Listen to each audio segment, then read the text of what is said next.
24-ാം party കോൺഗ്രസിനും കൊല്ലത്ത് ചേരുന്ന സംസ്ഥാന സമ്മേളനത്തിന് മുന്നോടിയായുള്ള CPIM ബ്രാഞ്ച് സമ്മേളനങ്ങൾക്ക് കൊല്ലം ജില്ലയിൽ തുടക്കമായി.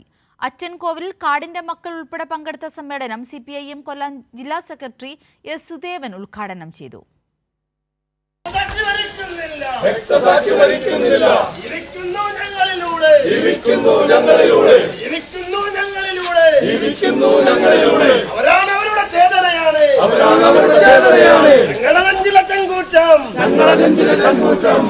അച്ചൻകോവിലിന്റെ പ്രിയപ്പെട്ട കോമ്രേഡ് അക്കു ചെങ്കുടിയുമായി ഒപ്പം CPIMന്റെ കൊല്ലം ജില്ലയിലെ ബ്രാഞ്ച് സമ്മേളനത്തിന് അച്ചൻകോവിലിൽ അങ്ങനെ പതാക ഉയർന്നു. മുതിർന്ന പാർട്ടി അംഗം TN കൃഷ്ണൻകുട്ടി പതാക ഉയർത്തി.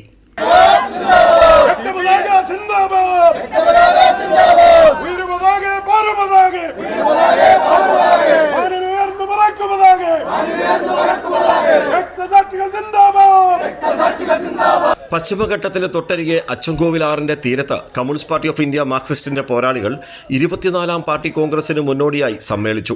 ആര്യങ്കാവ് ലോക്കൽ കമ്മിറ്റി അച്ചൻകോവിലിലെ 4 ബ്രാഞ്ചുകളുടെ സമ്മേളനം CPIM കൊല്ലം ജില്ലാ സെക്രട്ടറി S. സുദേവൻ ഉദ്ഘാടനം ചെയ്തു.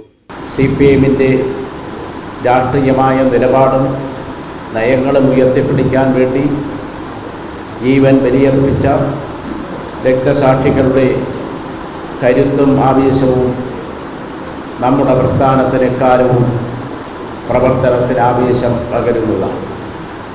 ത്യാഗപൂർണമായ പ്രവർത്തനം നടത്തി അകാലത്തിൽ നമ്മെ വിട്ടുപിരിഞ്ഞ മുൻകാല നേതാക്കൾ ഉയർത്തിപ്പിടിച്ച രാഷ്ട്രീയ വ്യക്തതയോടെ നടത്തിയ പ്രവർത്തനങ്ങളെയും അതിൽ നിന്ന് ഉൾക്കൊള്ളാൻ കഴിയുന്ന എല്ലാ അംശങ്ങളെയും ഉൾക്കൊണ്ടുകൊണ്ട് പഴയകാല സഖാക്കളുടെ അനുഭവ സമ്പത്തും പുതിയ തലമുറയുടെ ഊർജ്ജസ്വലതയും കൂട്ടിയോജിപ്പിച്ചുകൊണ്ട് CPIMന്റെ പ്രവർത്തനം എന്നുള്ളതിനേക്കാൾ നമുക്ക് ശക്തിപ്പെടുത്താൻ കഴിയും.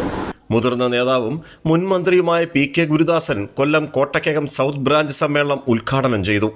കൊല്ലം ജില്ലയിലെ 18 ഏരിയ കമ്മിറ്റികളിൽ 164 ലോക്കൽ കമ്മിറ്റികൾ, 3152 ബ്രാഞ്ചുകളും ആദ്യദിനം വിവിധ ലോക്കൽ കമ്മിറ്റിയിലെ 265 ബ്രാഞ്ച് സമ്മേളനം നടന്നു. സെപ്റ്റംബർ അവസാനത്തോടെ ബ്രാഞ്ച് സമ്മേളനം പൂർത്തിയാകും.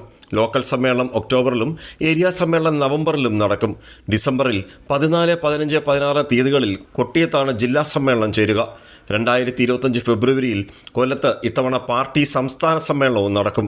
3 പതിറ്റാണ്ടിന് ശേഷമാണ് കൊല്ലം ജില്ല CPIMന്റെ സംസ്ഥാന സമ്മേളനത്തിന് ആതിഥ്യമരുളുന്നത്. 24-ാം പാർട്ടി കോൺഗ്രസ് നടക്കും, മധുരയിൽ നടക്കും. അതിന് മുന്നോടിയായിട്ട് നടക്കുന്ന സംസ്ഥാന സമ്മേളനത്തിന് കൊല്ലം സാരഥ്യമരുളുകയാണ്. ക്യാമറമാൻ അയ്യപ്പദേവിനൊപ്പം രാജ്കുമാർ.